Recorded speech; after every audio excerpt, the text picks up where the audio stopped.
The crystal glass shattered against his shoulder, and $70 wine dripped down his thrift store jacket as the entire restaurant erupted in laughter. But what they didn't know was that the man they just humiliated owned the building they were standing in, the cars they drove, and in exactly 48 hours, he would own their futures too. His name was Marcus Chen, and tonight, he was nobody. 3 weeks earlier, Marcus had made a decision that would change everything. He would walk away from his penthouse, his tailored suits, his army of assistants, and live as the invisible people do, the ones his wealth had made him forget existed. He wanted to understand struggle before he invested another billion. So he rented a tiny apartment in the city's forgotten district, took a job washing dishes at Marcello's, the 5-star restaurant where the elite came to be seen, and he waited. And tonight, they gave him exactly what he came for. It started when Victoria Hastings walked in. Old money, new cruelty. The kind of woman who measured human worth by the price of their watch. She was there with her circle, 6 polished predators in designer everything, celebrating a business deal that Marcus knew, because he'd quietly torpedoed it that morning through one of his shell companies, was about to collapse. But they didn't know that yet. They were loud, drunk on power and wine, and when Marcus approached their table to clear plates, Victoria wrinkled her nose like he carried disease. "Do you even shower?" she said, loud enough for nearby tables to hear.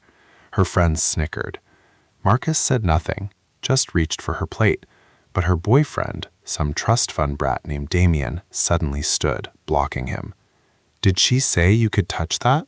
Damien's voice was ice. "I'm just doing my job, sir," Marcus replied quietly. "Your job?" Victoria laughed, a sound like breaking glass. "Your job is to be invisible. You're ruining our evening by existing." The restaurant had gone silent now, every eye on them, but not one person spoke up. Not the other diners, not the manager who Marcus knew was watching from the bar, too afraid of losing Victoria's family's business to intervene. Damien leaned closer, his breath reeking of wine and entitlement. "You know what people like you are? Mistakes, speed bumps on the road to people like us." That's when Victoria picked up her wine glass, and with a smile that could cut steel, she poured it over Marcus's head. The red liquid soaked through his hair, his shirt, pooling at his feet like spilled dignity. The table exploded in laughter. Someone filmed it. Someone else applauded. And Marcus just stood there, dripping, silent, his eyes locked on Victoria's. "Oops," she whispered. "Send me the cleaning bill.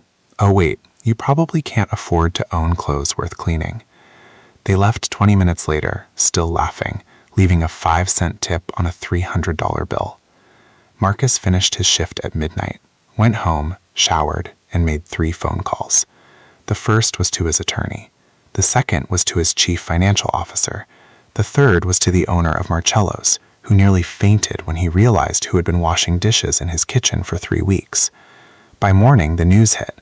Victoria's family company lost its largest investor, a mysterious fund that pulled $800 million in backing.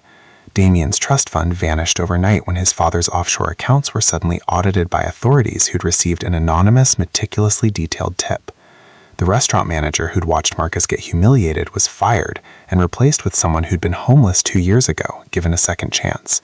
And Victoria's phone started ringing with a message she'd hear 17 times that day. "Miss Hastings, this is regarding your outstanding loan. The new owner of your debt is requesting immediate payment in full." By week's end, Victoria was sitting in a lawyer's office, across from a man in an expensive suit who slid a folder across the table.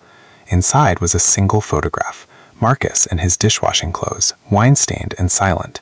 Beneath it, one sentence: "I bought your debts, your reputation, and your future. Consider the wine repaid." She never learned his name. She never needed to. Some lessons don't require introductions, only consequences.